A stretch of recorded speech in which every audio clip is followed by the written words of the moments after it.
Mga lods, alam nyo kung ano yung masamang ipares.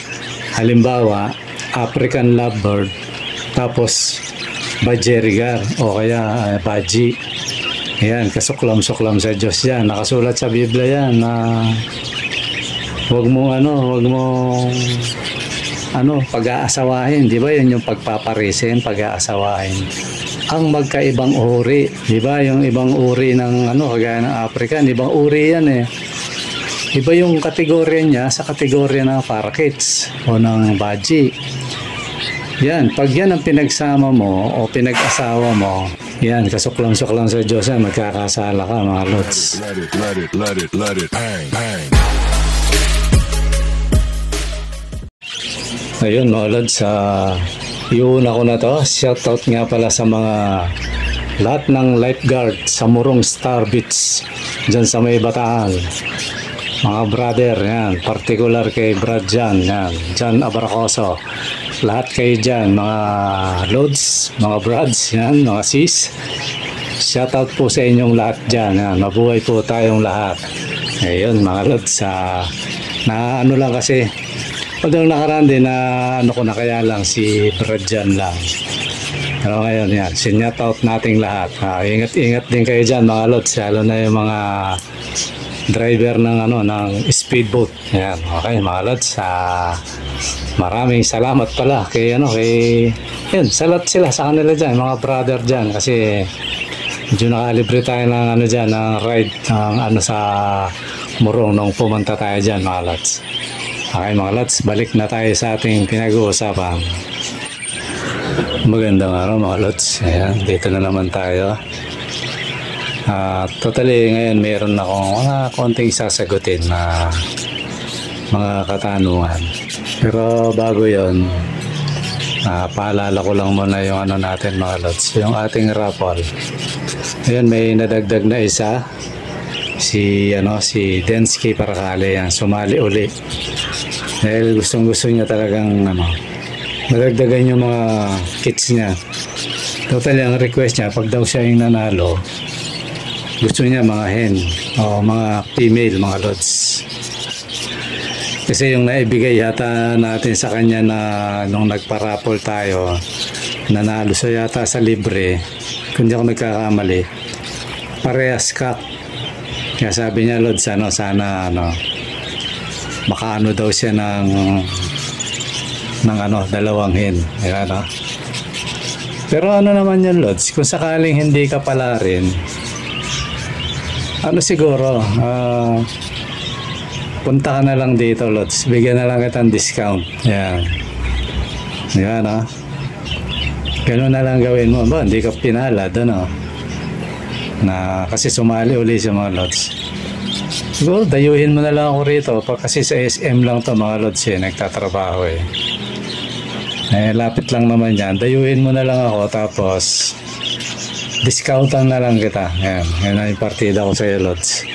Presyong pipresyohan kita presyong kaibigan na lang. Yun na lang ang gawin natin, lods, kung hindi ka pala rin, lods, ayun mga lods, totally 6 na person na sila. Sali na kayo mga lods para madali nating maibola to. Tapos muna, ita-time out muna natin yung parapol. Siguro mga kahit 2 buwan o kahit lagpas pa. Pero yung mga gusto ng kits na gustong kumuha, pa rin yan mga lods, tuloy pa rin yan mga idol. Ayan, siguro i-plus ko na lang uli yung yung aking number sa GCash tsaka yung Messenger kung saan kayo pwedeng kumontak sa akin. Tapos nagkamali nga kasi si Densky, si Lods, na-send niya dun sa dati. Kaya siguro bago ako mag-intro, ipa-plus ko na yon, o kaya pagkatapos ng intro i-plus ko yung number para hindi kayo nagkakamali mga lods. Okay mga lods, iwan na natin yan at punta muna tayo dito sa ating mga may tanong. Meron namang nagpapa-confirm lang yan, kagaya ni Jonas. Jonas or Exodus yan. Pag kinlik mo yan, Exodus yan. At least ito na kakausap na natin to, kaya okay lang na hindi niya palitan yung niya.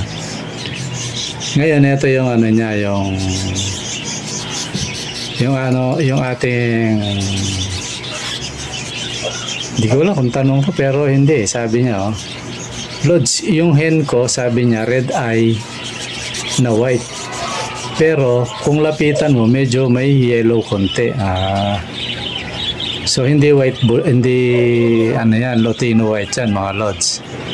Ang tawag ko dyan, Crimino red eye yan. Totally Crimino yan Lods. Lahi ng Ino kasi puti, yellow, dilaw, ganon. Yellow na, dilaw pa mga Lods. Yan, pero ang talagang kategory niyan, Crimino. Kasi kailangan matalas ang mata mo. Pag sabi mo pag nilapitan mo, may dilaw siya. So ang tawag dyan, Crimino mga Lods. Yan. Crimino red eye ang tawag ko. Yung iba kasi tawag na dyan, Lutino Kasi dapat may distinguish tayo dyan. Kasi pag tinawag mo Lutino, di ba white Lutino, yellow Lutino. So may Crimino. Crimino, Lutino. So para sa madali na lang, Crimino red eye yan. Nasa linyada ng Crimino yan Lods. Okay, okay na siguro yan Lods. Tapos si Aaron Aguirre yan. Sabi niya, magkapatid na kids, okay lang ba ipares at i-breed Lods, sabi niya. Oo naman, wala namang yan, ang bawal lang naman na tao. Magkapatid na tao na nagsiping, bawal yun. Pero sa hayop walang yan, walang bawal dyan mga Lods. Hindi naman sinaklaw ng Diyos yung ng mga yan kasi hayop yan. Tandaan niyo mga Lods, ang hayop para sa tao yan. Minsan consume natin yan, di ba ba, manok, ang konsumo natin yan, baka, di ba sa probinsya nga yung manok pag binigyan ka ng pares, magkapatid yun sabihin nyo hindi lang tayo nagsisilan kasi mga native, pero pag Texas na iniiwasan nila kasi sabi nga daw nila magiging may depekto. Hindi totoo yun. Talagang may depekto yan kahit magkapatid yan hindi, magkakaroon talaga ng depek yan. Tagal-tagal ko na nag-iibon mga Lods, wala naman yan Lods, nasa iyo naman yan. Kaya lang naman kailangan na ibang mutation o lahi para lang maiba yung niya, yung breeding niya, yun lang yun. Pero kung di ka naman nagpaparami ka, okay lang yan. Wala namang yan, di ka naman magkakasala dyan kasi hindi naman saklaw ng yan. Ako personal, hindi ako naniniwala sa inbreeding na yan Kasi ako mas naniniwala ako sa Biblia mga Lods. Sa Biblia walang kautusan dyan. Ang may kautusan sa ganyan yung tao. Noong unang panahon niya, magbasa kayong Biblia mga Lods. Di ba pag sumiping ka sa anak mo o ama mo, di ba kasuklam-suklam. Sa Biblia nasulat yun mga Lods di ba? Tsaka ito pa isang para ma-encourage kayong magbasa ng Biblia. Si Adan at saka si Eva, si Adan nilalang ng Diyos sa alabok ng lupa, di ba? Hinulma sa lupa na may tubig, putik nga, di ba? Pag putik may tubig yan. So naging ginawang tao, tapos hiningan yung butas ng ilong niya. Di naging tao siya, mag-isa lang siya mga Lods. Saan galing yung babae na naging asawa niya? Di ba sa tadyang? Di ba? Mas higit sa kapatid yun mga Lods. Tao yun noong unang panahon pa, nalalangin ng Diyos yan. Diyos mismo may gawa nun mga Lods. Tututol ba tayo doon? Di ba? Mas matindi yun kaysa magkapatid. Ngayon, ang tanong pa ito, sabi ng iba, nagkaanak daw si Abel at Cain. Isan daw nang galing yung ano, kaya nagkaroon tuloy ng kaisipan na baka may nilalang ng ibang tao nung araw. Eh, hindi totoo yun. Hindi lang sinulat kasi hindi naman hindi na makakatulong sa tao yun kung isusulat pa ng marami. Basta ang malinaw doon, lahat ng ina ng mga tao sa lupa, si Eva. E di ang malinaw doon, ang naging asawa ni Cain, di ba, no? Si Abel kasi pinatay niya eh. Oh. Ang malinaw doon, si Cain, ang naging asawa niya, kapatid niya yun, mga lods. Huwag nang kakalimutan yun. Tao yun, dati pinahintulot ng Diyos yun kasi ang utos, magpakarami. Di ba? Kalatan niyo buong lupa. O, iwan na natin yun. Punta tayo sa ibon. E ngayon, itong ibon, walang kautosan sa Diyos to.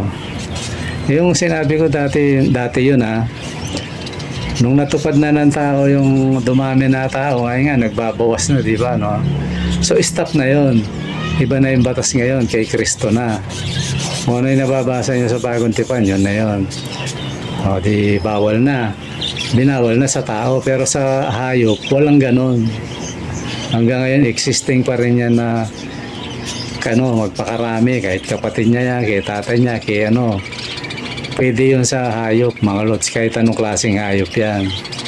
O ngayon, ang tanong ni Idol, ni Aaron pwede raw magkapatid. Pwede yan, lods. Nasa iyo na lang yan kung maniniwala ka sa iba kaysa sa Biblia. Ako kasi batayan ko science at saka Biblia. Ngayon ang Biblia kasi science yan, mga lods.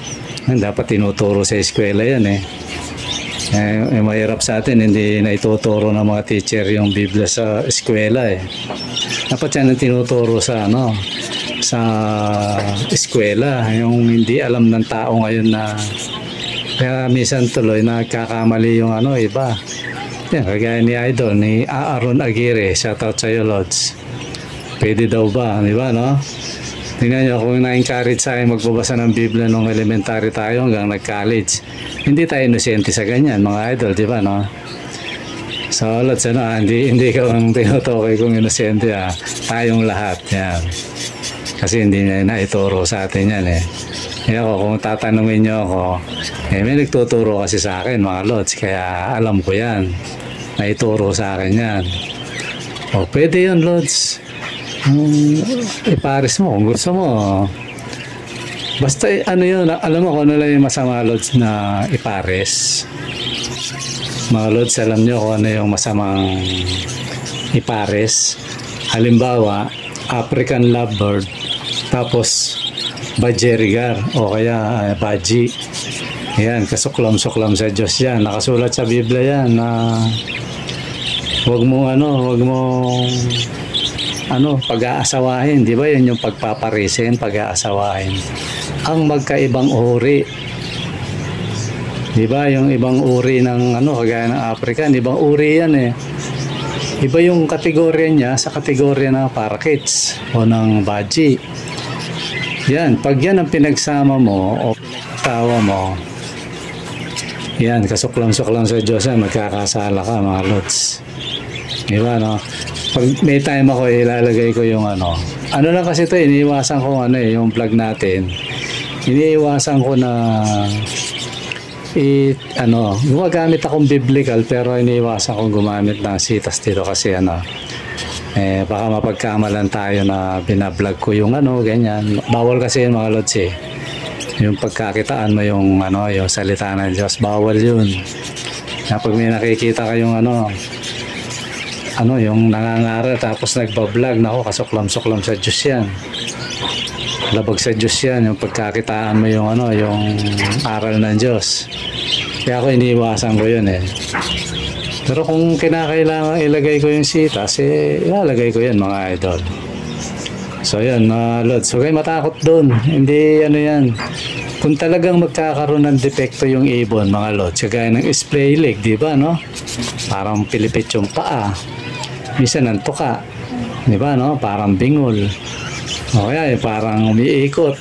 May mga ganun akong ibon minsan Pero splay leg, awa ng Diyos, mga Lods. Hindi pa nangyari sa akin yung na-splay leg yung mga ko. Yung bingol yan. Pero nung lumaki, nawala din. nawala din sila. Tsaka yung umiikot, alam ko kay Alan Barrientos may napunta eh. Nawawala yun, Lods. Ikaw matakot doon, natatanggal yun. May mga ganun akong ibon. Pero pag lumaki, wala na yon. Hindi sila habang buhay na ganun. Ngayon, pag may lumabas na ganyan, normal yun. Kahit sa tao, hindi naman magkamag-anak, may lumalabas na gano'n. Minsan sa kinakain ng tao, sa mga iniinom nila, kaya nagkakaganyan lang minsan. Minsan sa paglilihi, yan. Yan, biblical din yan, yung paglilihi na yan. Baka akala nyo, hindi. Kaya iwanan natin yan, Lods. Siguro sapat na yung natin. Yung usapan natin na yun. Siguro okay na sa iyo. Okay, lipat naman tayo kay ito Lods si pre-download Dota 2 yan. Lods pag yan mo, ilagay mo yung pangalan mo. Yan, ganito ang natin, Lods. Mag-request ka sa Messenger, yan, lalabas naman yan sa ipa-plus ko, yung Messenger ko. Para at least alam ko kung sino yung iniiwasan ko kasi yung mga Lods yung iba-ibang alias sa YouTube, tapos ang pangalan ganito. Kahit hindi mo na siguro palitan yan, basta pag nag-request ka, yan, pagkapanood mo na ito, mag-request ka sa mababasa ko yun eh. Yan, kagaya niyan, di ba, yung tanong mo, Lods, anong gauge yung wire na mesh? Sabihin yung screen na gamit ko sa madaling salita, yung mesh na welding, yung weld wire na mesh, magkano daw ang bili ko? Yan, tapos tanong location ko. Sasagutin kita dun sa yan, Lods, gauge 16 yan. Singkapal siya ng pantali sa mga contraction, kaya makapal yun, tsaka matigas. Singkapal siya na mas matigas. Siguro nakakita ka na ng alambre, di ba, yung sa sampayan, ganun kakapal yan, Lods. Gauge 16. Ang wire kasi, mga Lods, habang sa hindi aware, habang pababa yung number, pakapal yan. Bawa, number 8, makapal yun. Number 10, medyo manipis yun. Hanggang 12, numinipis yun. Ito, pagdating sa kulungan, number 16 yan, okay siya, makapal siya, Lods. So, yun ang ko sa'yo, gauge 16. Ngayon, ang tanong mo kung magkano, siguro nasa to, kasi dati bumili ako, lang siya, 400. Nung nagtanong ako. Tapos, nung wala pa akong pambili, nagtanong uli ako, 415. Tapos nung bumili na ako, 430 na yata. Hindi ako nagkakamali. Malamang ngayon, Lods, maka 450 na. Di ba, Yung per metro yun. 1 meter yung yung taas nun. Square meter yun, Lods. Pero depende pa rin yan sa hardware na bibilan mo. Yan. Maganda, bumili ka na lang sa hardware, mas sureball. Kasi pag sa online, minsan nag-order ako, manipis ang binigay kaya hindi ko tinanggap. Kaya maghanap ka na lang ng pero kung sanay ka na sa online, pwede rin naman. So ngayon, Lods, yung location, tinatanong mo. So mag-chat ka doon sa sa Junior Pabalan, yan.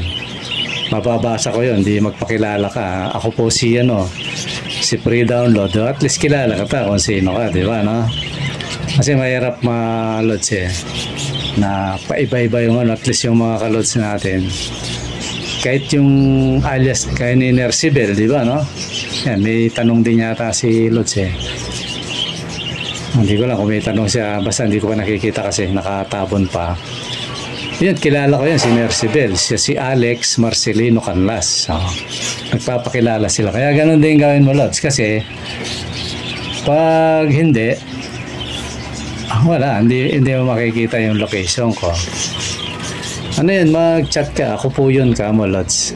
Ganun lang yan, Idol. Huwag kang matakot. Di naman ako, di naman tayo masamang tao na para, ang totoo, yung ibang ka-Lods natin dito, napuntahan ko na yung mga bahay, mga trabaho nila. Alam ko na yung mga address, kaya yun, huwag kayong matakot. Tapos ako, alam nila, sinasabi ko. Punta ka na lang doon, Lods.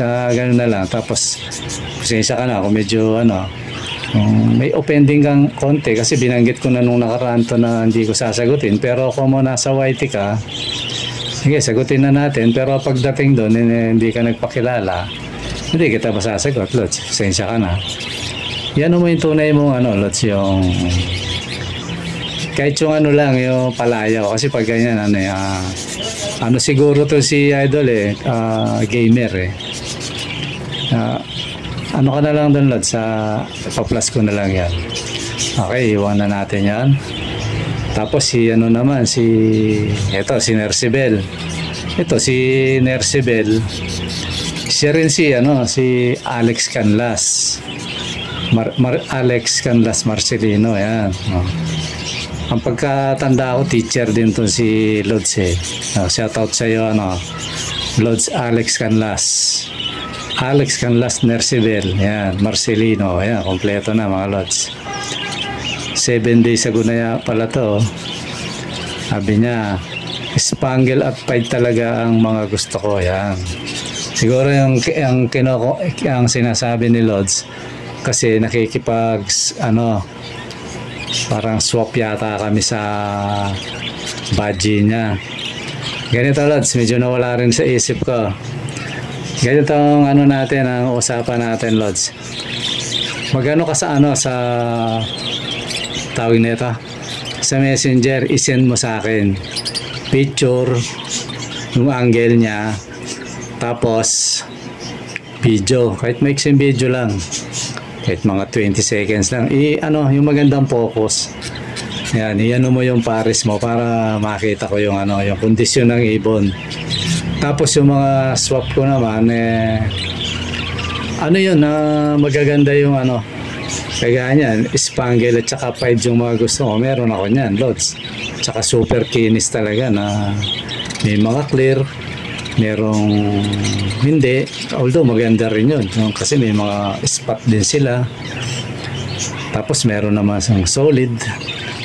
Yun, pag-usapan natin doon kung ilang pero tingnan ko muna yung kung kasi local budget, diba, alam ko 1,000 yata pares kung hindi ako nagkakamali ang pares ngayon.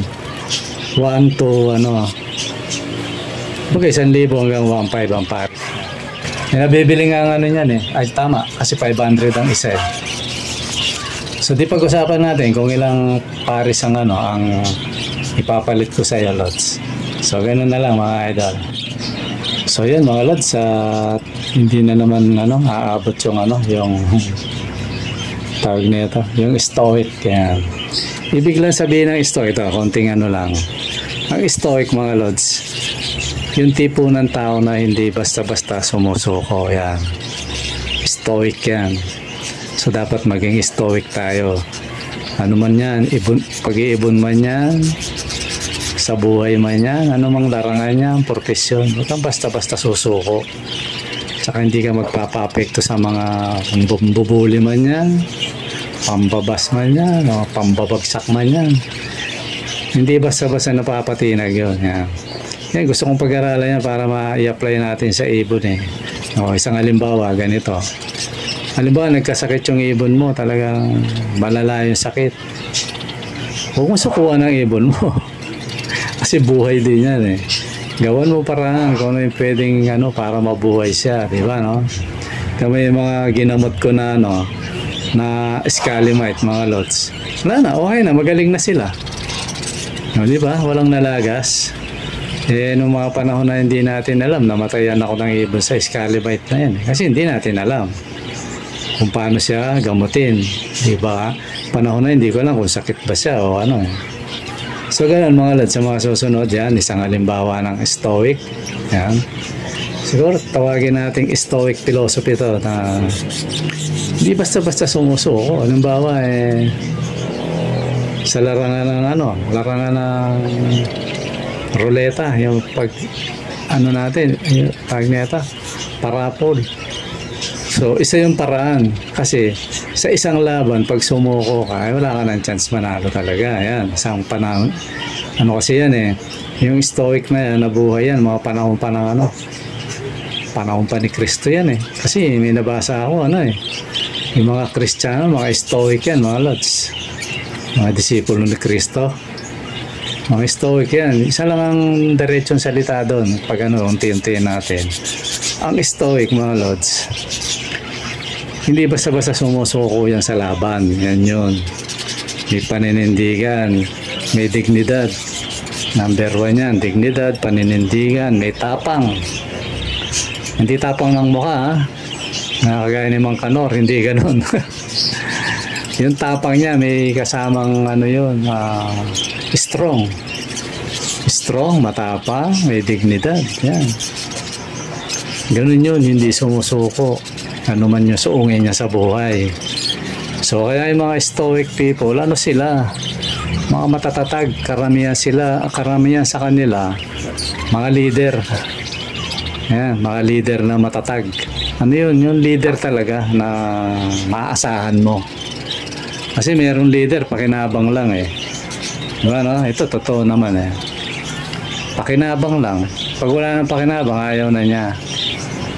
Kaya lang siya nagpupursiging mag-leader kasi pakinabang. Yan. Yan, sa panahon natin, usong-uso ngayon. Diba no? Nag-aagawa sa pwesto dahil sa pakinabang, hindi dahil sa gustong paglingkuran ng taong bayan. Yan, ganun yun. Ayan, hanggang dito muna tayo mamaya. Saan tayo mapunta? Tsaka na lang natin yan mga lods. At muli mga lods, pasensya na. Siguro yung mga sinasabi ko, yung dapat na lang tamaan, pasensya ka na lods. O kung lods man, o kung hindi, kung mapanood nyo to, kung ano man yung nasabi kong sa tingin nyo hindi tama, pasensya na kasi talagang gano'n. Pag nagsasalita ka ng tama, makakatama ka talaga mga idol. Ang tatamaan lang naman yung mga may tama talaga. Pero kung nasa tama ka, tama rin naman sa iyo yan mga lods. Hindi mo dapat ikagalit, diba mga lods? Okay mga lods, siguro ganito muna at maraming salamat sa panonood. Bye bye.